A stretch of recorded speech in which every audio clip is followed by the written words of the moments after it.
All right, on the campaign trail, President Obama pleaded with the American people to take on the issue of race. Now, he said addressing the issue was necessary in order for the country to progress. For example, remember this. But race is an issue that I believe this nation cannot afford to ignore right now. And if we walk away now, if we simply retreat into our respective corners, we will never be able to come together and solve challenges like health care or education or the need to find good jobs for every American. All right, well, it seems we have been addressing the issue nonstop, but not the way the president envisioned. It was a year ago today that the president gave these comments about the arrest of Harvard professor Henry Louis Gates, Jr. I think it's fair to say, number one, any of us would be pretty angry. Number two, that the Cambridge police acted stupidly in arresting somebody when there was already proof that they were in their own home.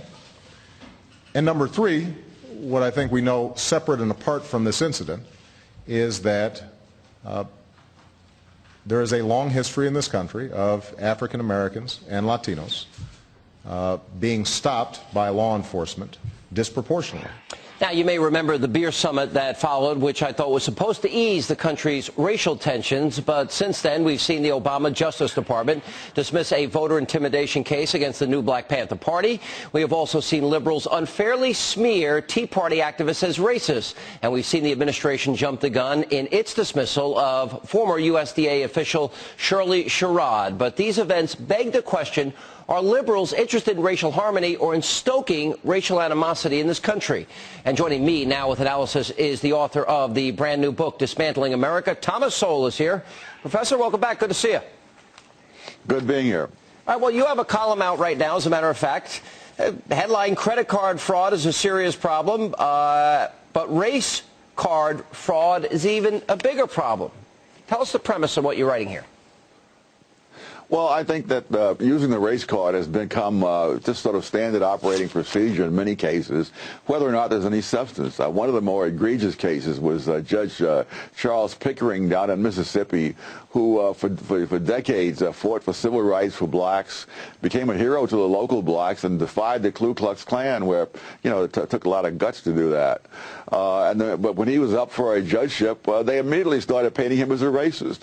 They had nothing to go on, but they derailed his nomination. And so this has become one of those things you can just do and you get a big payoff. I don't think the public understands how big the payoff can be.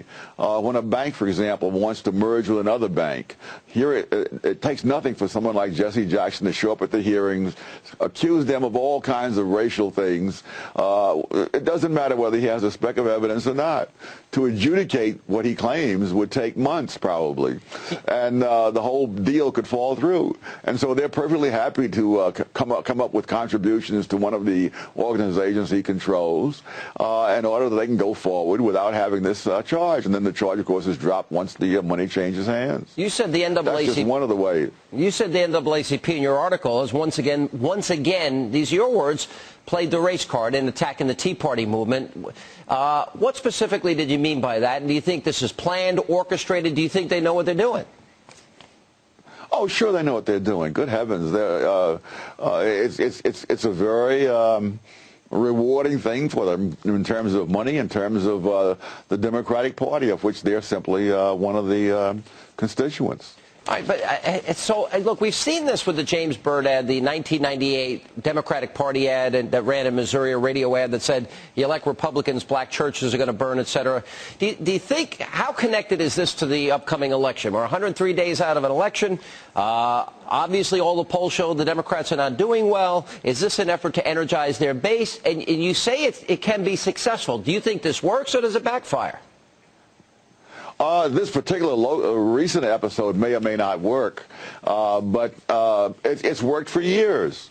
There are people with a vested interest in keeping other people paranoid and in keeping people at each other's throats so that they can then be the saviors who are protecting you. All right, what did you think of the case of Shirley Sherrod?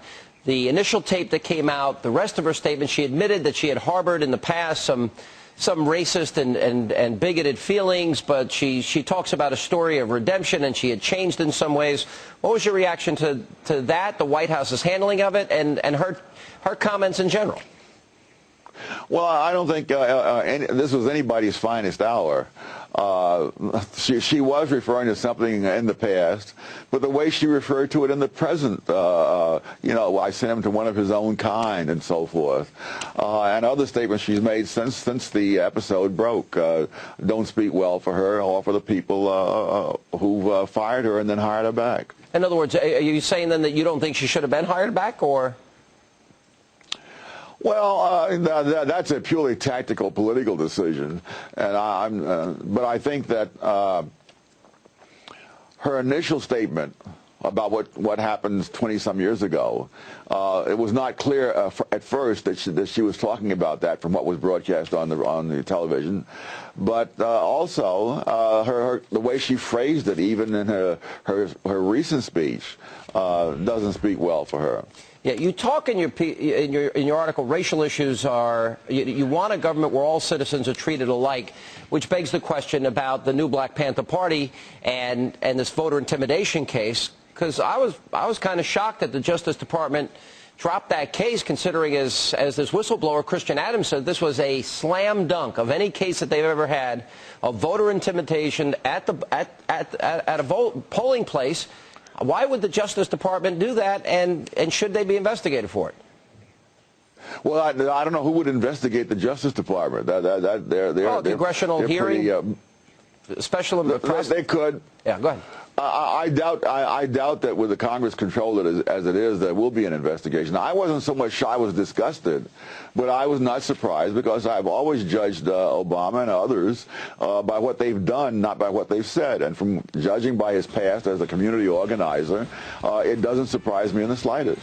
All right, Thomas Sowell, we'll, appreciate you being with us as always, and we'll see you again soon. Thank you for being here. Thank you.